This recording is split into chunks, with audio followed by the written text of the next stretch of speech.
Wonderful. All right. Today, we are here for the presentation, How to Land Your Right Fit Executive Role with More Pay and More Impact, so that you don't have to feel like you are constantly struggling to be seen and without turning your own job search into its own full-time job, because who of us has time for that? So for those of you who don't know me, I am Lori Howard. As I mentioned, I'm an executive career coach and a leadership consultant. And so let's dive in and talk about, first of all, let's make sure this is the right place for you. So there are three categories of people that are the best fit for this particular training. One, if you're a senior manager, director, VP, SVP in tech, and you're looking for a roadmap to be seen as an executive level leader, either both internally within your organization as well as within the marketplace overall, this is a good spot for you. If you're a CIO, CTO, CDO, someone in the C-suite, and you're just looking for an opportunity to challenge you, to give you some new and interesting things to take on, and to create an impact that makes you proud while building on your career legacy, this is a good place for you. And finally, if you're a technology leader ready to establish your reputation and brand within your organization so that people know who you are and what you do, as well as within the industry, this is the right spot for you. If you've been wondering, just how do I land an executive role within a company that values and appreciates me instead of taking me for granted, we're going to talk about how to do that. We're going to talk about how you offer an irresistible and inimitable value that companies are eager to pay a premium for. We're going to talk about what it takes to have your contributions and achievements rewarded with promotion opportunities, or even potentially, I have clients who get new jobs created for them within their organizations. And if you want to know exactly what to do and what not to do to position yourself for an epic job in the C-suite, we're going to cover that as well. And finally, how do you promote and market yourself today in this world that we're in to get seen as an executive leader by executives, board members, and the investors who are choosing you? Even if you're not sure you're at the right company or you're thinking about a career shift, this will be helpful for you. So let me tell you a little bit about me before we proceed, so you know why you might want to listen to me here. I started out with a technology career. Someone asked me the other day what my technology career was about, and I told them that, I learned in 2021 that my career essentially spanned much of the third industrial revolution, and it pretty much was transitioning out when I transitioned out. I graduated with a bachelor's degree in electrical engineering. I was this close to a second major in computer science, so I ended up with a minor there. I worked then as a developer, a programmer. I moved into project management, quality assurance.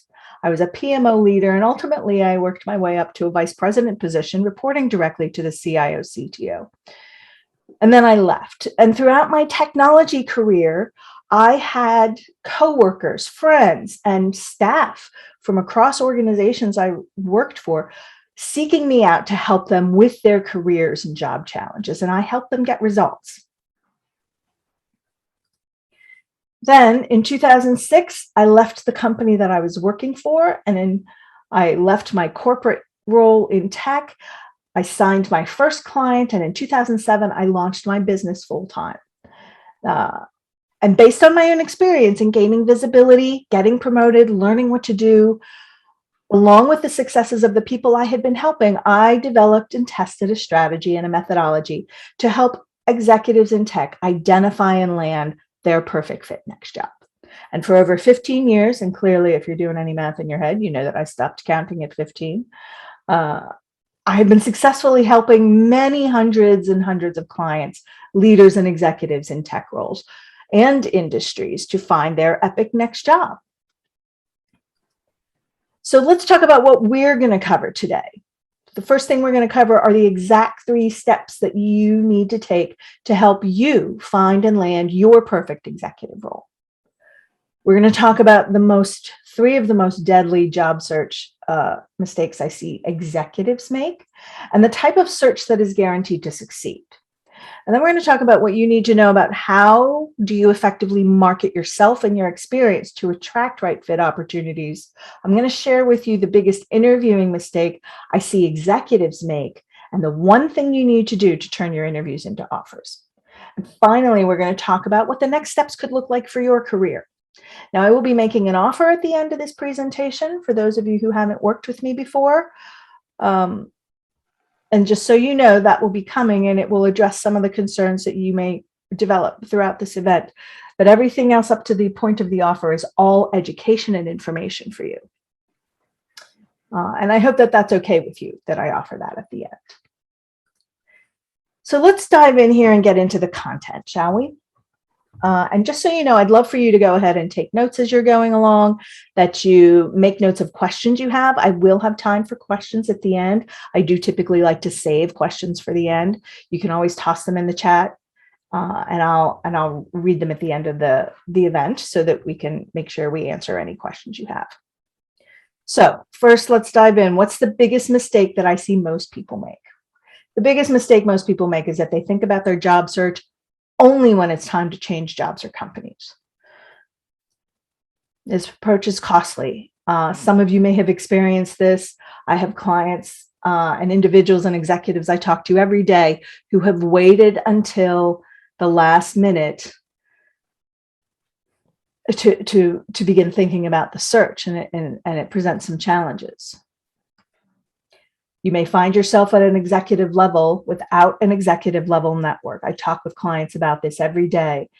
In fact, some of my clients will invest with me specifically so we can begin to develop their executive level network, right? We may talk about this a little bit more later, but let's just frame this a minute for you. Typically, as you move up the corporate ladder, you maintain, first of all, as you're working within a company, we do a great job of maintaining relationships within the organization we're in. As we move up, there are fewer and fewer peers you have, right? Just generally within an organization, there are fewer executives than there are engineers overall, and then there are staff overall. So what can happen if you're not intentional about it and you're not thinking about it is that you can find yourself at an executive level, which I define for purposes of my work as director level through the C-suite, because that's typically when you start making strategic level decisions and have strategy responsibility, which is what usually distinguishes between the manager level and executive level. But you can find yourself without an executive level network. You might maintain it internally. Most people don't think about developing an internal network. They also don't think about an external network, which is the one that's going to be most helpful for you if you start looking for work. So if you don't think about your job search until it's time, you might not have a network you can rely on to really help you and move you forward. You might feel unprepared for sudden terminations, layoffs, or reorganizations. And in fact, sometimes the further up you get, the more likely you are to be the one that's removed in a merger and acquisition or a reorg. So, and typically you're not notified as far in advance that your job is going to be cut or that you are going to be replaced. So if you're not thinking about this in advance, you could be completely unprepared and blindsided. The other thing is that you can lose touch with the marketplace. And when I talk about the marketplace, I mean the job market itself, not necessarily the field you're in. And you're not current with market trends and needs. Again, trends in the job market. I will tell you that through the last couple of years, how the job market operates has changed dramatically and rapidly. In fact, what's happening today, I observe behaviors in the job market today that weren't here a couple of months ago. I see behaviors in the job market today that certainly 6 months ago and 12 months ago were different. So if you're only paying attention to the job search and what's happening out there at the time you need a job, you could just be out of touch and a little behind. Finally, your job search skills just get plain rusty and you're not ready to compete with other job seekers. I talk with someone almost daily and multiple times a day. I talk with people who say, well, that's pretty good. I'm used to interviewing other people, so I think my interviewing skills are fine. It is very different to be the interview candidate than it is to be interviewing. And we're going to talk a little bit about how to work on that and how to make that a different experience. So in this world of rapid change as an executive leader, you don't want to be caught unprepared.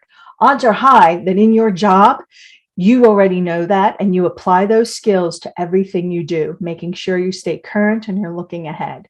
The same thing needs to apply to your career. So there's a better way.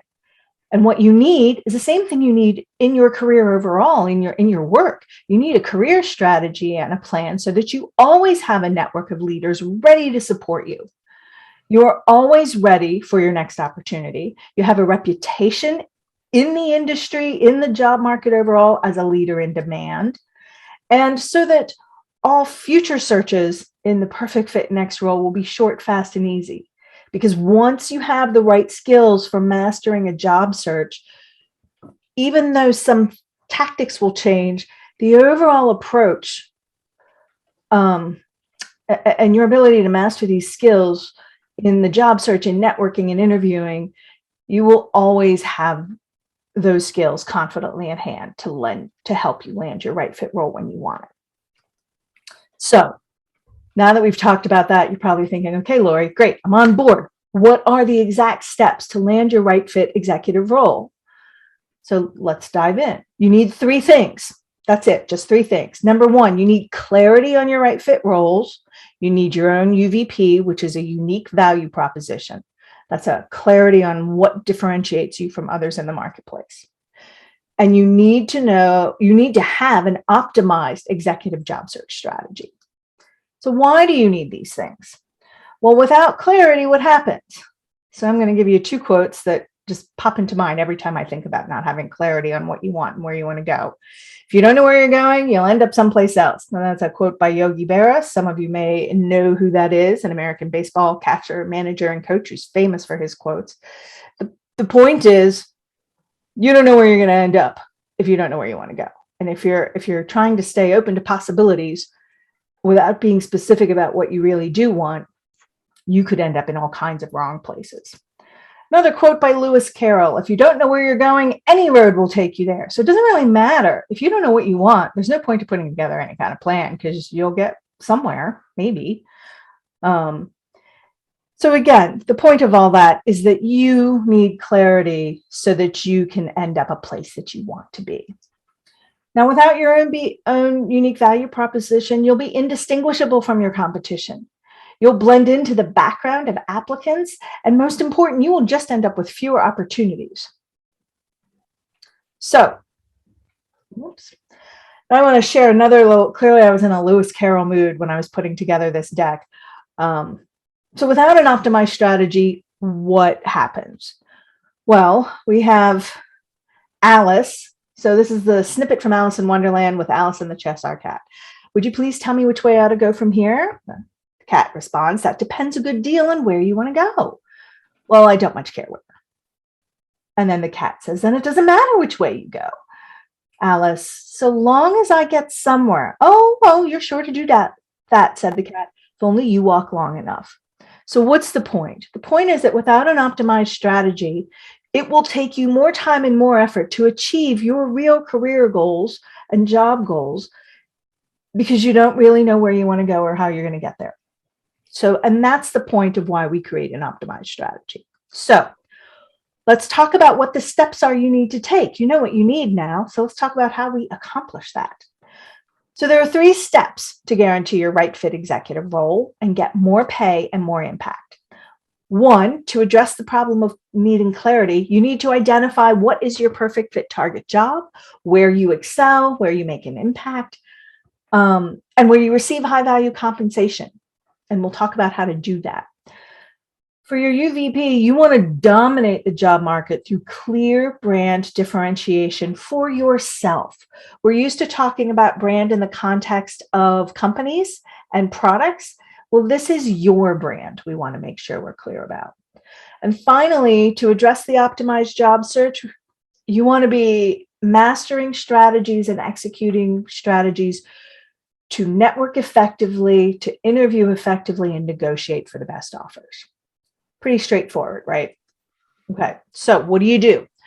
Step 1, how exactly do you know how to identify, or how do you identify your perfect next role and know without a shadow of a doubt what are the right roles for you? Well, let's talk about first one of the mistakes I see people make in this space when it comes to targeting jobs and what people typically try to do. The first mistake I see a lot of people make, including executives, they want to be open to something new. They want to have a new experience. And so the first thing they think is, I'm just going to apply to everything that looks interesting to me.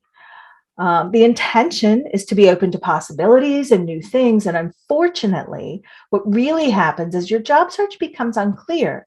You come across as uncertain and unsure about what you're capable of doing and what you really want to do. The message you send without intending to is that you don't really know what you want. And that is the quickest way to miss out on opportunities. In today's market, companies, hiring managers rely on the job seeker to prove at every stage that you are the right candidate for the job. That has not always been the case, but this now applies to every job opening at every level. The entire recruiting effort today is designed around this, from the ATS systems, from the search engines like on LinkedIn, to recruiter interviews, hiring manager interviews, and really all the interviews. To get any job today, you must make the case for yourself as the best candidate at every point in the search. So let's talk about an example from one of my clients. Now you'll see all my clients here. They don't have pictures. I put their first name in quotes. And the reason for that is I take client confidentiality seriously. My clients do not necessarily want anyone knowing they had been looking for a job, they are looking for a job, or what their process was and what they needed to learn. So the details, however, are accurate and true. So let's talk about Roger. He was a VP of technology. He had been working in his current company for over 10 years. And now he wanted to do something different, move into some new challenges, find something new to do, get some new responsibilities, new products. So his goal was to show up as open to possibility and opportunity. And he was an experienced leader, a strategic decision maker for technology solutions. He had what it took to get a variety of opportunities. His approach, so he put together his tools, as everybody does that really quickly. We go right to the tools. They use tradition, and he used a traditional work history, sort of the work history as autobiography approach, where everybody writes, this is the story of what I've done. Let me share with you everything, and you can see what I'm qualified to do. His resume listed responsibilities, his achievements and contributions, and he applied to everything that looked interesting to him. And he expected that the people on the other side, recruiters and hiring managers, would read through his resume and think about where he could fit and add value to their organization because he had done so much. And so he waited for responses for his applications and submissions and recruiter outreach. His result was nothing happened. He didn't get any interviews. He didn't get any responses. And if he did, it was for the wrong kind of role. And even his friends and colleagues would recommend wrong fit roles. So what happened? He got frustrated, right? We all would be frustrated, disappointed, confused. He felt he was wasting his time even trying to look. And there must not be opportunities out there the way people said. So what was wrong? Well, at a quick glance at his resume, it quickly revealed what his problem was, what was going wrong.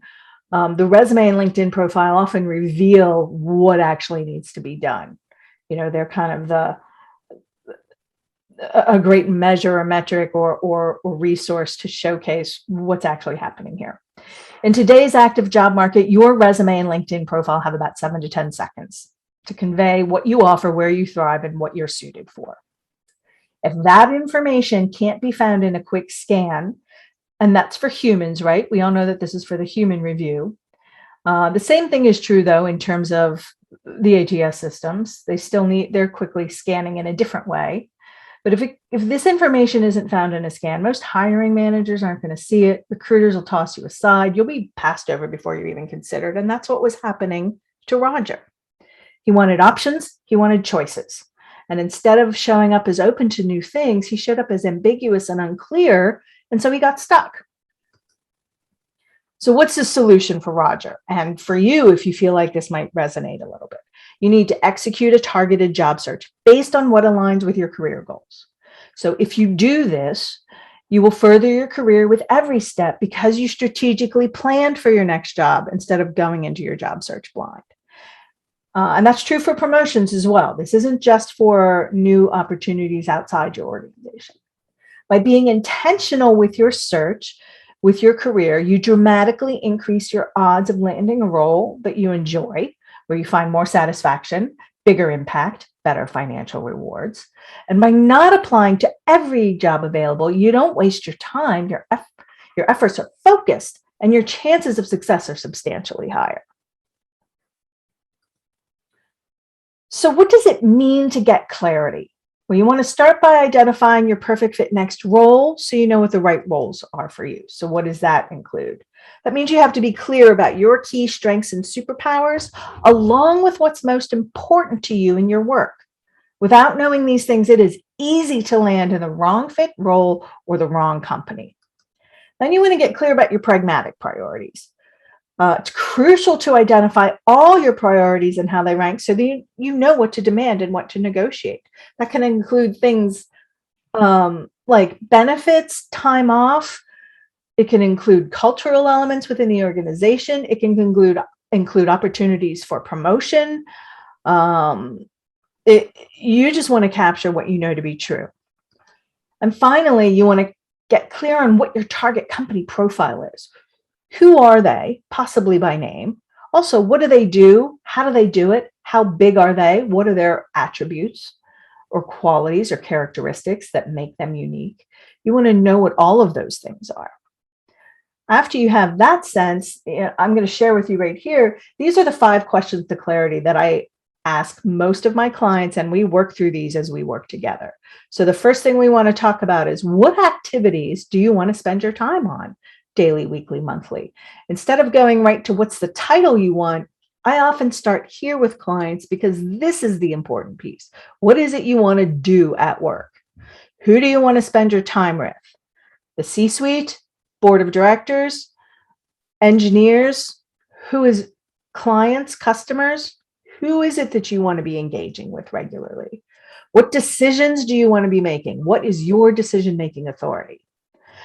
Where do you want to do all this? That touches on the organization itself, what its culture might be like, what the organizational culture is, and maybe what the leadership culture is and the leadership style. And what impact are you looking to create on the organization, on your teams, and the community, in the world at large? The answers to these questions and the collective responses are usually different for each person, but it also typically leads us to identify what is the right role in the right organization for you. So this is what happens once you get this kind of clarity. Now you can create your target company profile or profiles and job descriptions and make sure every job you apply to is a good fit. And that way you get the best offers from right fit opportunities. You're able to take control of your career with confidence while receiving the recognition and rewards for your achievements.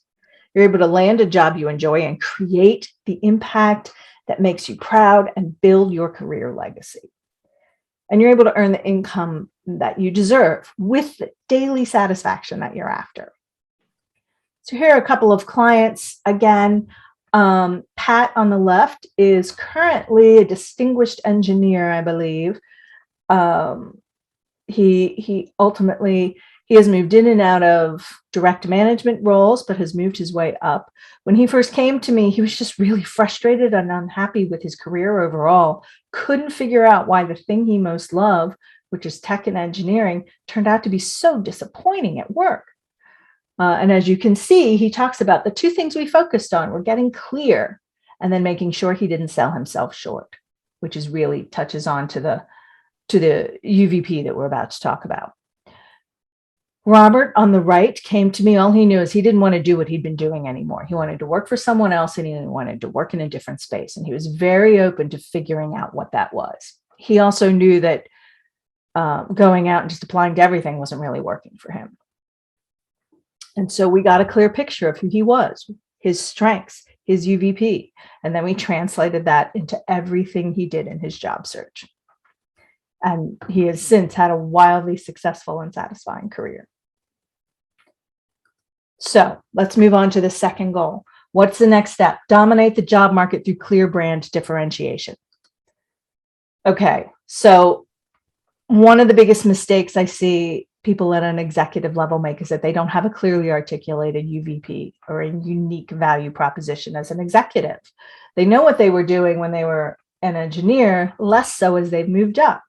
Most executives believe that their years of experience and titles will speak for them, and they underestimate the impact of SEO, which is, LinkedIn has its own search engine, and ATS methodologies in picking out keywords and phrases, and they often don't know how to articulate what sets them apart from others, even in conversation. The impact of not having a clear UVP is that your value becomes a secret. I have a client right now who is frustrated by the fact that his peers get recognized regularly and he doesn't. And it's because his value is a bit of a secret from them. And so that means no referral leads from your network, no hidden job market leads, no promotions, and weak interviewing skills, none of which are helpful in creating opportunities for yourself. Remember, you're the best person to stand up for yourself and communicate clearly your value to an organization or to an opportunity. So let me just show you how this shows up in LinkedIn. So I thought the easiest way to demonstrate this was to give you some examples of headlines that have no brand differentiation. So I went out and did a quick search for CTOs online on LinkedIn. And here are a couple of common CIO, CTO headlines. Just their job title. I'm a chief technology officer, CTO. Boom. You know nothing about them, right? You can't tell one thing about what they specialize in, where they've been, what they do well, other than that they've held the title. And today, with all the startups started by people who are very young, sometimes someone who has no experience has the CTO title, and you don't know anything about what their experience level is, just from their headline. So how do you establish brand differentiation professionally? What's the solution? Well, you need to develop your own professional positioning statement and articulate that clearly and concisely. And you're going to use that when you spend the time to develop your own positioning statement that expresses your unique value proposition. You will use that in conversations, in interviews, and all your job search materials. And that's how you develop this consistency of brand and messaging for yourself. So what does it take to develop a professional positioning statement? So first of all, it's built on a clear UVP. And your UVP shows what differentiates you from your peers and what's of most value to the organizations in which you lead and serve. It shows how you stand out from your competitors. Without a differentiator, it's easy to get lost in a sea of applicants and easily 10 or more times more difficult to get noticed and to get interviews. With the professional positioning in place, you'll have a clear, cohesive brand, which attracts recruiters and future employers to you. Having a clear, cohesive professional brand communicates confidence, self-assurance in a way that people really are drawn to, especially in a leader. You and your unique value proposition will no longer be a secret. That's the most important piece. So let's take a look at what that might look like in LinkedIn. So now we have headlines with no brand differentiation, which we went through a minute ago. Here are some headlines with brand differentiation. So a couple of things. You can see right away, in addition to CTO, this first one, technology strategy, innovation, R&D executive. We now know this person specializes in sort of strategy looking forward, innovation, R&D. So they're going to be less satisfied and not as skilled potentially at something that's more maintenance stage or that's established. This person has data management expertise. Fantastic. That's useful to know. They drive growth and scalability. And if you look down here, they drive revenue. So that combination of things is very telling about this individual and where they work and what their contributions would be. They're also able to build and inspire high-performing teams, and they like a collaborative approach. I have clients who have a more entrepreneurial approach, and so this is a distinguishing element. This person wants to be collaborating with their peers. Those with an entrepreneurial approach are happy to say, let me run my thing. And I'm going to run really lean and I'll report back to you. Oops. Oh, goodness. There we go. Let's look at the next one, a technology thought leader. So now you have someone who's providing the technology, driving technology with ideas, driving business solutions with tech innovation. So you can see right now, this person is more about what are your business problems? Let's solve that with what's new in tech, as opposed to let's keep looking at what's new in tech and see how we might take advantage of that. Right? This person does infrastructure. The person above doesn't do infrastructure. They do automation, cybersecurity. So this also incorporates some CIO, IT elements in addition to the CTO. More technology driven strategy elements. This person is interested in health tech and healthcare. Well, that's helpful to know. They have a specific industry that they are most qualified for, most interested in. They inspire high-performing individuals. So this person inspires high-performing teams. This one is really more about the one-on-one and each individual and their career. Those are the things I expect to see as they tell me more of their positioning and about who they are. This person is a DevOps leader. Well, that's interesting. So that's completely different from these two. Also CTO, author and speaker. They do cloud and modernization and organizational design. They build high performance teams. But when I look at that and organizational design, I think, oh, this person really specializes in structuring how their organization operates. It's not just the individuals or the teams and the groupings. This person also is a little more hands-on. Otherwise, they wouldn't list these things in there. So they have a more intense interest in the actual engineering and architecture. And these perhaps are more high level. So just with this bit of brand differentiation in the headline, you can start to see how if I were hiring, I'd want to look at which one of these is telling me more about them so that I can read on. And I guarantee these are more likely to get opportunities than just the titles.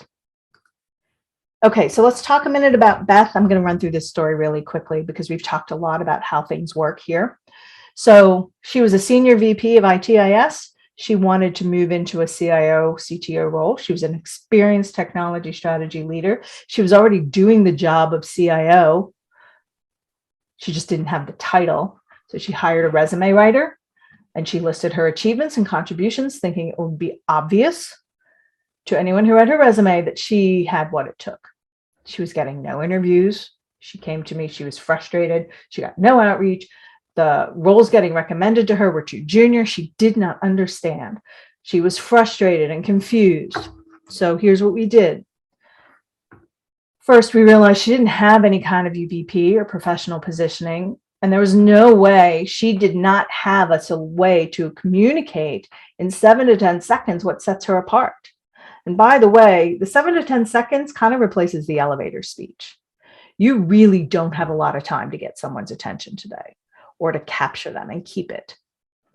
And she didn't have a way to even in conversation say, here's who I am, here's what I do.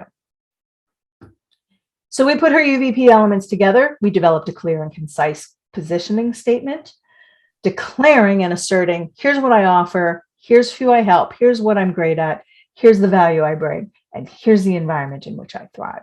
And then we updated her resume and LinkedIn section, and we updated her introduction for networking conversations, and we updated her strategy for interviewing to incorporate this. And the end result was she quickly began to get her first full interviews, get past the introductory gatekeeper with hiring manage for right fit, interesting and challenging roles as a CIO CTO. That was the first step. She was so excited, as was I for her. Okay, so let's move on to step 3, optimize your job search by networking, interviewing, and negotiating your way to success. So there are a lot of things we could talk about here. We could talk about networking, interviewing, your overall strategies. But what I want to focus in on is the first and most important mistake I see people make in this process. It's confusing good conversation with job interview mastery. We talked about this a little bit before. Just because you're good on the I'm good at interviewing candidates and experienced at that does not mean that you are also good at being the candidate being interviewed and keeping the conversation on track. Just because you have a personal connection with someone and enjoy the conversation, even at the C-suite level, all the way up, it does not mean the interviewer found you qualified or capable for the role they want to fill. This conversation is not primarily about social connection. Do they need to like you? Yes. Do they need to believe that you're the right person for the job and can do it? That's more important.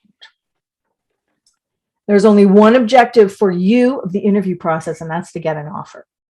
You need mastery level interview skills to convince each interviewer that you're the best choice. Now, today, this started at the end of 2021, moved into 2022. What I see happening is companies just throwing tons of interviewers at candidates. They can't seem to make up their mind, so it ends up being this long list of interview by committee. So far, the longest one I've heard about is a story where someone interviewed with 9 people, ultimately got hired, only ended up working with 3 or 4 of those people. So you need to be adept at the interview because it is very difficult for just anyone to make friends with 9 different personality types in 9 different roles. That's too difficult, and it's still not going to get you the job. So remember, no matter your level of experience, you will have phone interviews, HR screening interviews, recruiter screening interviews, hiring manager interviews, peer interviews, and executive level leadership interviews. You might even get interviewed by someone on the VC side or from PE, a PE representative. At each interview, you must quickly form a trusted connection with the interviewer, convince them that you do have the experience, skills, personality, and passion for the job. Only then will you get the offer. So again, here's the most common conversation I have about interviewing with clients. And this is with clients initially until we start working on their interviewing. I just had a great interview. We totally connected. We laughed. We shared stories. We learned we had this in common. We had a great rapport. 1 week later, I don't know what happened. The recruiter called and said they went a different way. What went wrong? It's because the conversation wasn't about social connection. That's not what they were looking for. That makes it pleasant. That's not the goal. So I'm going to share with you this executive interviewing strategy to fast track your offers. These are 6 elements of executive interviewing that I share with my clients throughout our work, and I'm going to share those with you now. 1, treat the interview like any other important meeting. Come prepared, take notes. As when we become interview candidates, we tend to revert back to our interview candidate mode. And we stop treating this like, my favorite example is treat this like any important client meeting. You know how you run your client meetings or a meeting on a new project. What do you need? You ask questions, you take notes, you do some research beforehand, you come prepared, and you are a co-equal in that conversation. You need to treat the interview in the same way. Do not treat this like you're waiting for them to drive the bus and lead you everywhere that you need to go, because they may or may not do that. And you're an executive, so you want to come in and show that you know how to handle this kind of conversation. Second, identify beforehand what each interviewer needs to know about you so you can easily provide the right information.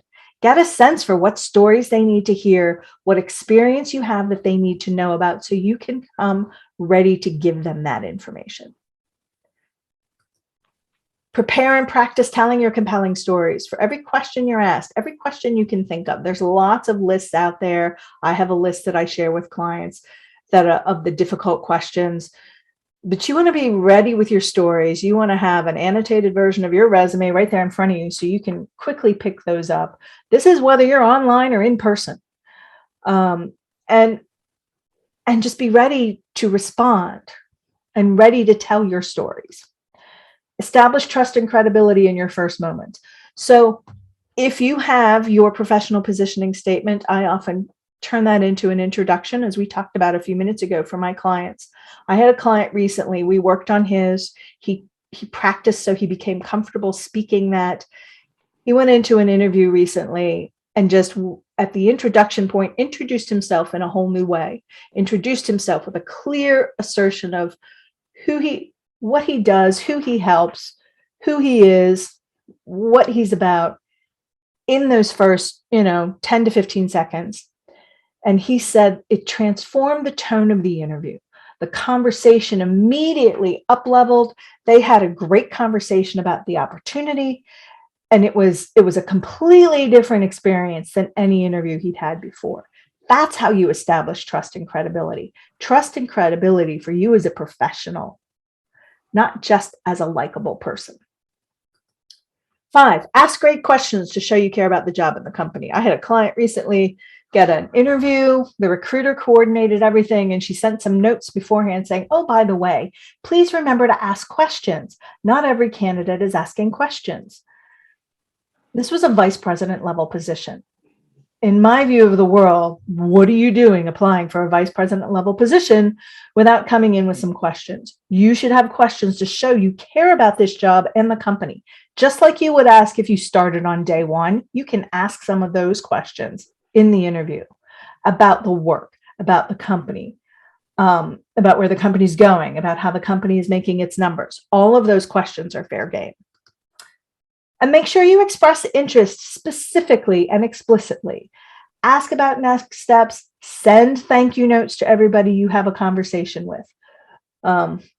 Remember that if you don't tell them you're interested in the position after you've been talking about it, they won't assume that you're still interested. None of us assumes that. Like, well, all that means is that you were polite and you didn't terminate the conversation abruptly, which we hope you are. So don't forget to say at the end, hey, I'm really interested in this position. I'm excited about the possibilities here. Where do we go from here? How do we move forward? Part of the reason for that is so you know when to follow up. And then don't forget to send a thank you note. That's just courteous, and it helps people remember who you are. So this is a short example case study of Thomas, who's a VP of IT. His target opportunity was a position of COO in operations. He was landing interview. He had great conversation, felt connected with the interviewers, thought he was a perfect fit. He saw that he was a right fit, and he got no offers. So by now, I'm imagining you can even guess where he went wrong. We crafted his branding statement introduction, which showcased his UVP. We designed that introduction, and he practiced. We designed a strategy for him so that he could be in control of the flow of information in the interview. And then we crafted responses for every type of interview question and crafted his stories so that he could showcase what he'd done and what he could do. He prepared, he practiced, he treated his interviews just like important client meetings, and then he followed up. And in the end result, he had multiple offers on the table. And today he's in a role that has moved his career to a whole new level. So we have talked about a bunch of things so far. We have talked about the exact 3 steps to land your right fit role with more pay and more impact. We've talked about the common executive job search mistakes that my clients have made before they worked with me. We've talked about the type of job search that is guaranteed to get you offers or promotions. And we've talked about marketing strategies to dominate your search, as well as a little bit about the interview strategy designed to secure offers for you.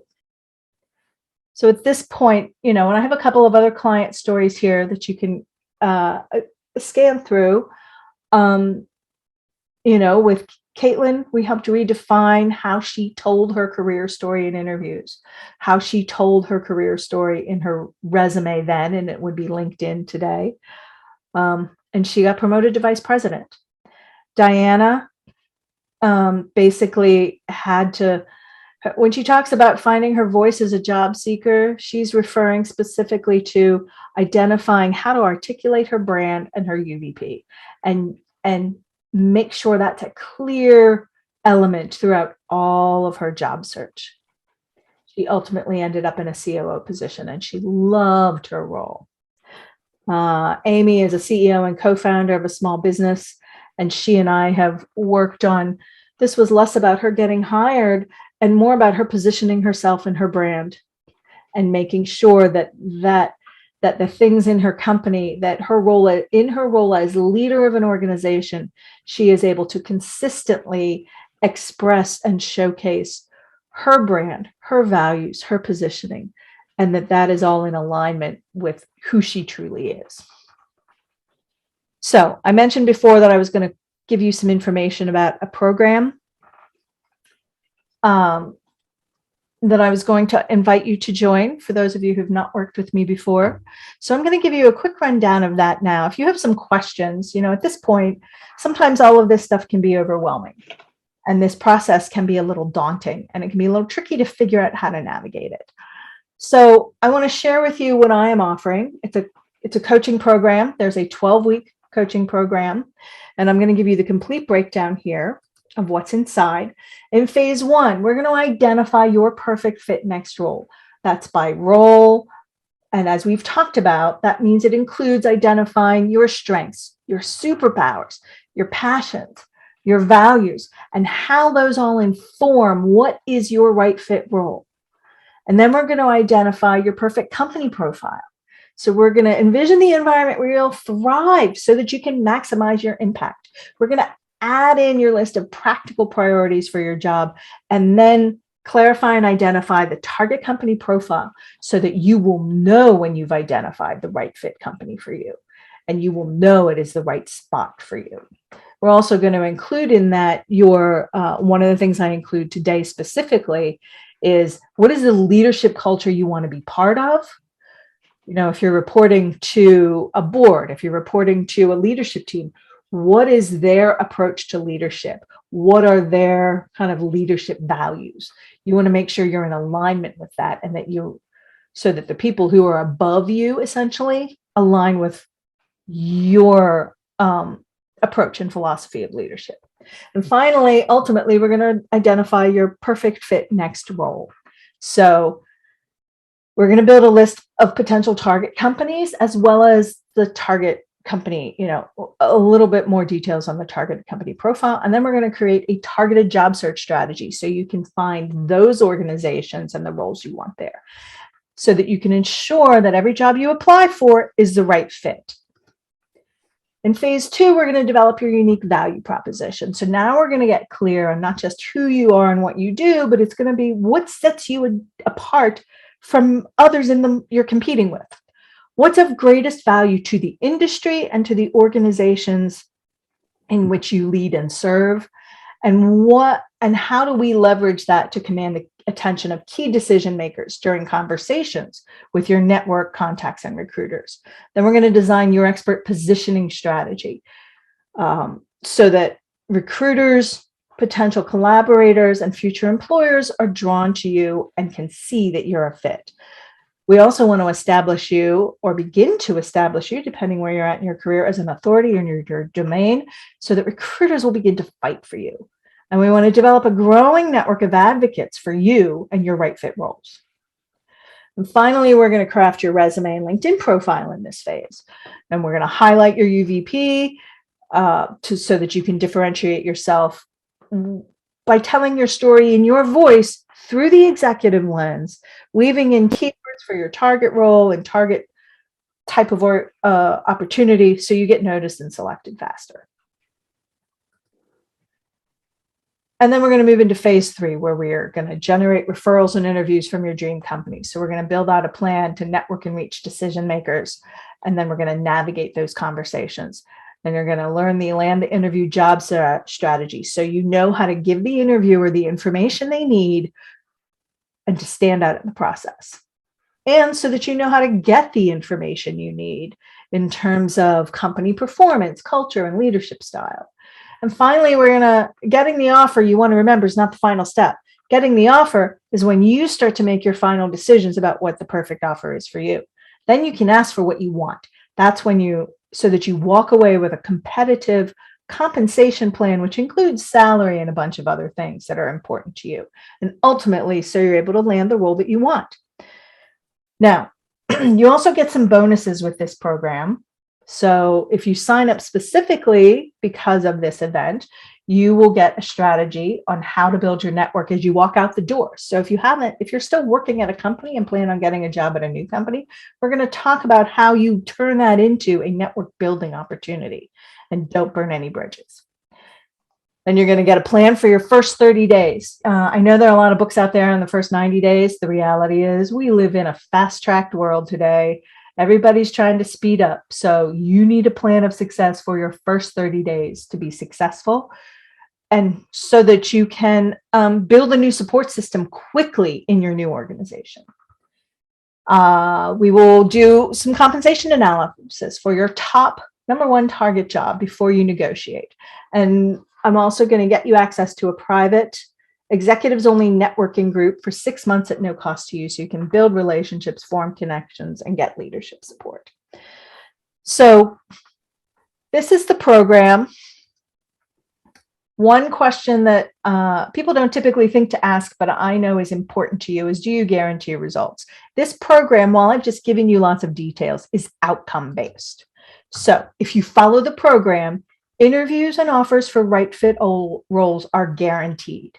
We use a data-driven approach to track the job search process, track your promotion pursuit process, to measure and, most importantly, improve your results as we go along, so that we can guarantee that you will get interviews and offers and ultimately a right fit opportunity.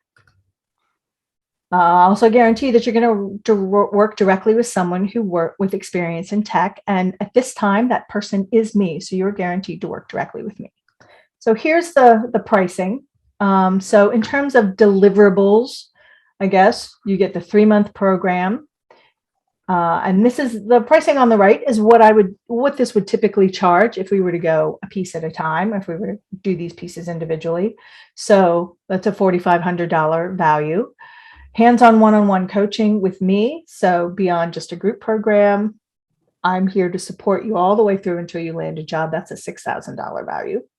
Brand new master resume and 3 targeted resumes and cover letters, and a LinkedIn profile to attract right fit opportunities. That's about $3,500 right now.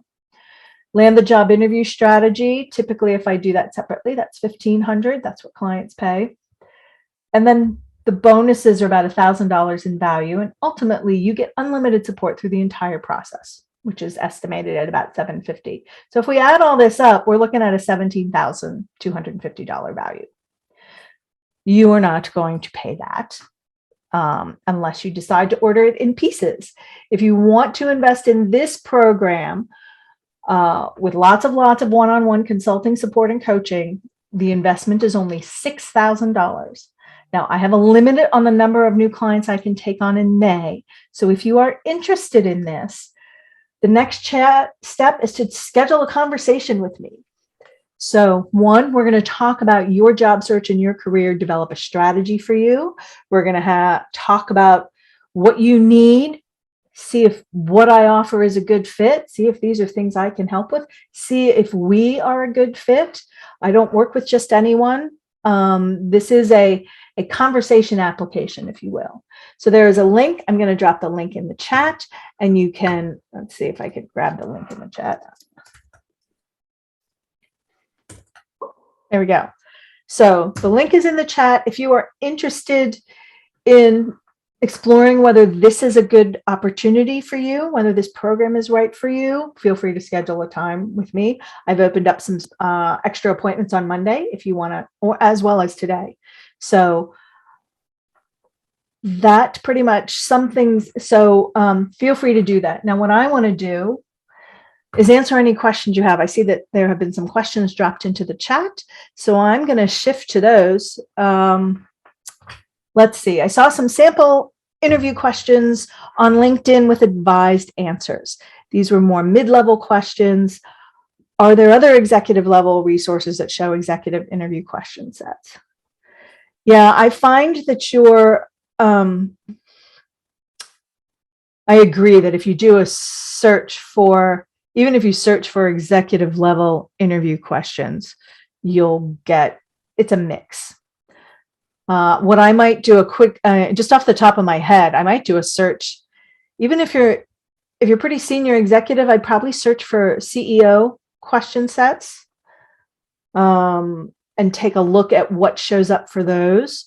I do have some questions and answers that I use with my clients, and we talk about strategies for things. Typically, the executive level questions are there are two things that happen at an executive level, and especially a senior executive level. You want to always work in your answers. You want to talk about strategy and execution. So even if the question is, how would you implement this? How would you execute that? You want to always step back and show your strategic level thinking. So you want to step back and say, well, the first thing I would do is take a step back, and then I would revisit, verify our goals.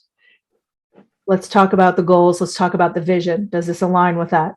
Let's talk about our mission. Does this align with that? Okay, now that we're aligned, does this, and I'd walk them through the process of making sure that everything is aligned. That is something C-suite, senior level, C-suite and senior level executives do more than more junior people. They're going to go, you want me to implement what?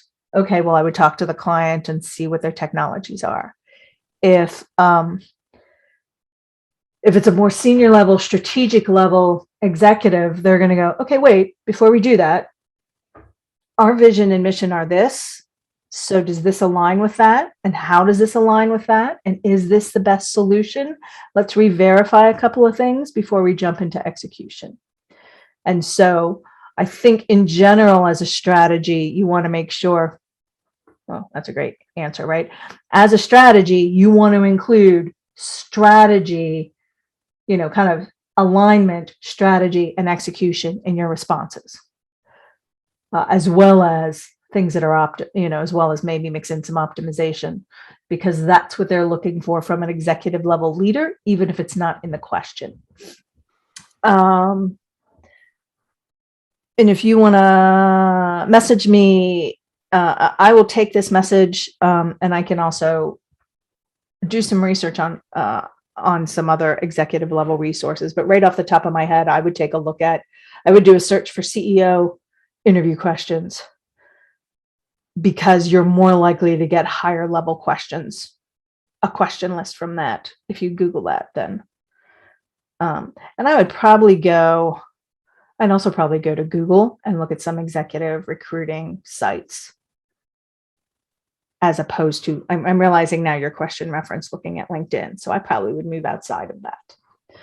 And really, I'd be looking more for the questions than the advice on the answers, unless it's an executive recruiting firm, because they have a vested interest in that being helpful.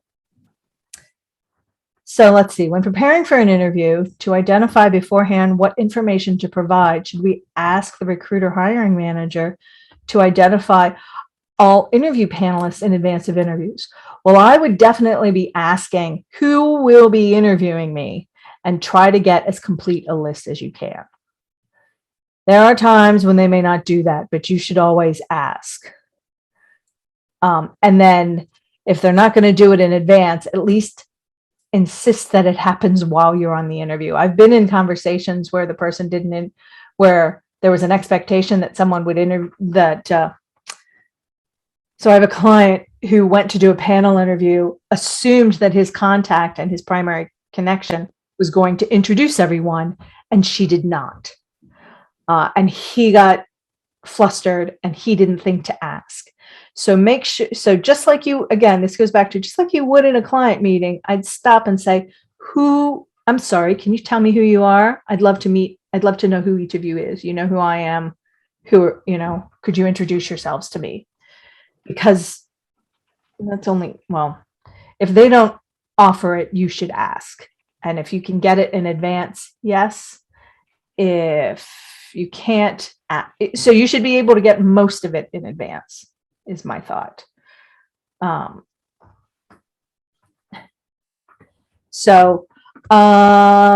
Okay, thank you. It looks like I've answered your questions, so that's fantastic.